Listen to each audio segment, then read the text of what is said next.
اس کا اندازہ یہ کریں کہ ایک حدیث میں اس کے بارے میں ہے کہ یہ رات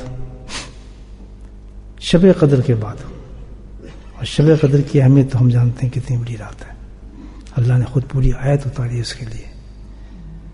تو شب قدر کے بعد اگر کوئی رات افضل ہے تو وہ شب برات ہے. بلکہ ایک حدیث میں تو یہ ہے کہ اللہ سبحانہ تعالیٰ نے 5 جو افضل راتیں لکھی ہیں، 5، حالانکہ اس میں شب قدر بھی نہیں ہے.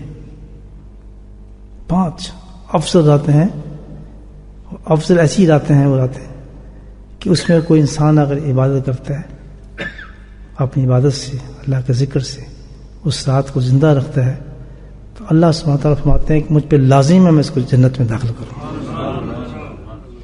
اس میں سے ایک ہی رات ہے. کون سی رات ہے؟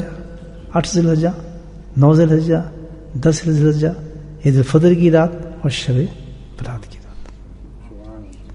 بتائیں کتنی افضل رات ہوگی ہے. اب ہم اس کو ایسی ٹال دیں کہ اس میں بادشاہوں کا بادشاہ، رب حقیقی، رب کائنات اللہ سبحانہ تعالیٰ اعلان کرنے والے ہیں.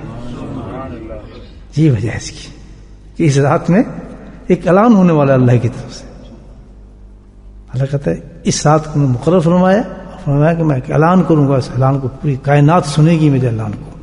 تو پوری مخلوق جو ہے اللہ کی ساری کائنات جو ہے وہ الرٹ ہو جاتی ہے. کیا اللہ پاک پتہ نہیں کیا اعلان کریں گے، کیا حکم ناز کرتے ہیں پوری مخلوق کے لیے، پوری مخلوق کے لیے ہے اللہ کا اعلان. تو کیا ہوتا ہے کہ جب یہ 15ویں کی رات آتی ہے کہ اللہ نے کہا ہے میں اس رات میں اس وقت اعلان ہوگا میرا، تو اللہ سبحانہ تعالیٰ پوری مخلوق کے اوپر توجہ فرماتے ہیں، پوری مخلوق پر، اور توجہ فرما کر پھر اعلان فرماتے ہیں. ایک ایک کائنات کا ہر انسان تک اس اعلان کی آواز پہنچتی ہو جاتی ہے.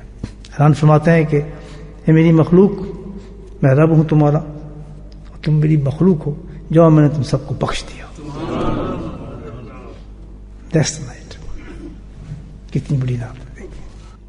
اللہ تعالیٰ ایک بلیک لسٹ شائع کرتے ہیں. سے پہلے بلیک لسٹ، اس بلیک لسٹ کے اندر کچھ نام ہوں گے لوگوں کے، اور اللہ تعالیٰ کہے گا پوری مخلوق بخشی گئی لیکن یہ بلیک لسٹڈ ہیں لوگ، ان کو نہیں بخشوں گا. ہاں آج میری رحمت جوش میں ہے، اگر یہ بلیک لسٹڈ بھی آج ایک کام کر لیں، توبہ کر لیں، تو میں ان کو بھی بخش دوں. نہ بتاتا ہمیں کیا پتا، اس کی کرم دیکھیں. اور سال میں ایک دفعہ آتی ہے، اور سال کا معاملہ کیا ہے؟ اللہ تعالیٰ ایک بلیک لسٹ شائع کرتے ہیں. سے پہلے بلیک لسٹ، اس بلیک لسٹ کے اندر کچھ نام ہوں گے لوگوں کے، اور اللہ تعالیٰ کہے گا پوری مخلوق بخشی گئی لیکن یہ بلیک لسٹڈ ہیں لوگ، ان کو نہیں بخشوں گا.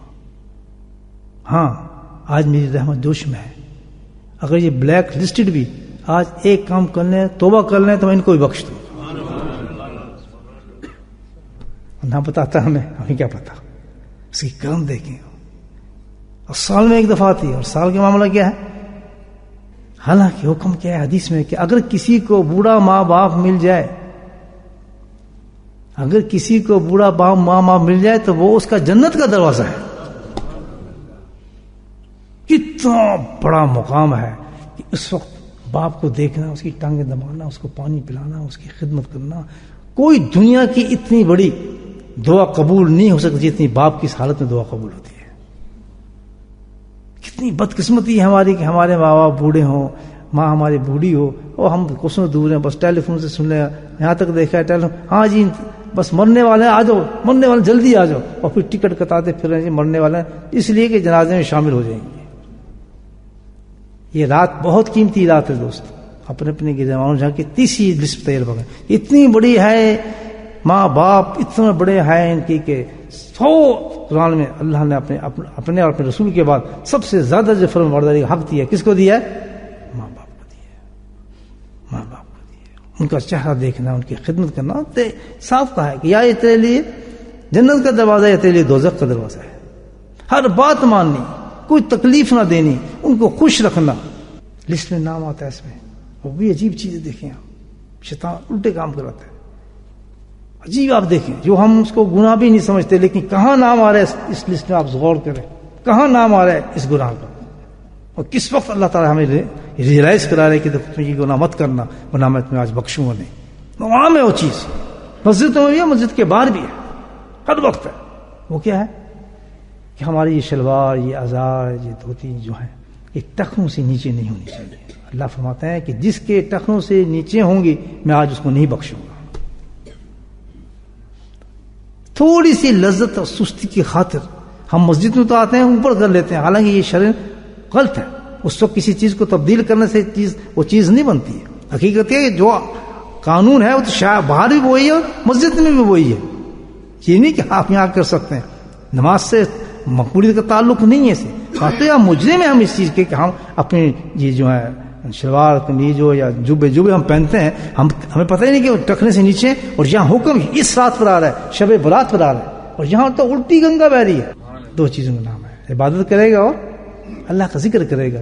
اللہ تعالیٰ کہتا ہے کہ جو اس طرح یہ کرے گا, سبحان اللہ سبحان اللہ, تو میں اس پر واجب کر دیتا ہوں اپنی جنت, لازم ہے اس کو جنت میں بھیجوں.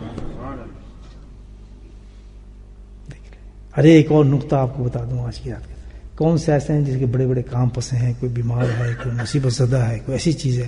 ایک تقدیر ایسی ہے, ملک کہتے ہیں ملک تقدیر کو, وہ تبدیل نہیں ہو سکتی.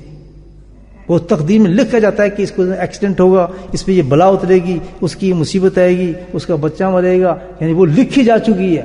ایک مبرم ہوتی ہے, ایک مہلک ہوتی ہے. یہ جو تقدیر ہے آج کی رات, یہ شب برات کی بات کروں, آج کی رات نہیں, شب برات کی رات میں الحمدللہ یہ چانس مکمل دیا انسان کو کہ آج کی رات اگر کوئی دعا کرے گا تو یہ تقدیر بھی تبدیل کر دو. مانگ لو جو مانگنا ہے. کہ جب ایسی راتیں آتی ہیں نا دوستوں, یہ صوفی والی بات کر رہا ہوں, تو اللہ تعالیٰ ایک چیز پسند کرتے ہیں ان راتوں میں, ہر جگہ ہے, وہ چاہتا ہے کہ بندہ تنہائی میں میرے پاس آئے. یہ یاد رکھنا. اور جو لوگ تنہائی میں آپ کو آئے گا نا, گھر جائیں, لائٹ بند کریں, جس کونے میں عبادت کا وہاں بیٹھیں, دروازہ بند کریں, تنہا ہو جائیں اور کھل کے بیٹھیں جیسے آزاد بیٹھیں اللہ کے سامنے, اور پھر اس رات کو وہاں گزاریں اس ترتیب کے ساتھ. وہ لطف آئے گا اس میں, بجائے اس کے کہ آپ مسجد میں بیٹھیں, اس کو دیکھ رہے ہیں, اس سے باتیں کر رہے ہیں, اس کو تسبیح کر رہے ہیں, اس کی طرف دھیان جا رہا ہے, وہ تو قرآن پڑھ رہے ہیں. بہت زمین اللہ تعالیٰ کہتا ہے کہ تو ہے بھی ویسی. مسئلہ بھی یہی ہے کہ سب فرائض کے بعد بہترین عبادت جو انسان کی ہوتی ہے وہ کہاں ہوتی ہے؟ گھر میں ہوتی ہے. کیا داخل ہے. تو آج کی رات مشورہ بھی دوں گا, بزرگوں کا بھی مشورہ دیا. حقیقت میں شرعی مسئلہ بھی ہے کہ بجائے مسجد میں بیٹھ کے گپ شپ مارنے کے یا وقت ضائع کرنے کے, ایک دوسرے کو دیکھنے کے, کہاں اپنے گھروں میں جاؤ. اور اس رات ایک اور میں عرض کروں گا آپ سے کہ بھائی جب تک مزہ نہیں آئے گا اس رات کا, یاد رکھنا, جب تک مزہ نہیں آئے گا جب تک آنکھوں سے 2-3 آنسو نہ ٹپک جائے. یہ کام ہو جائے تو پھر کام بن جائے گا.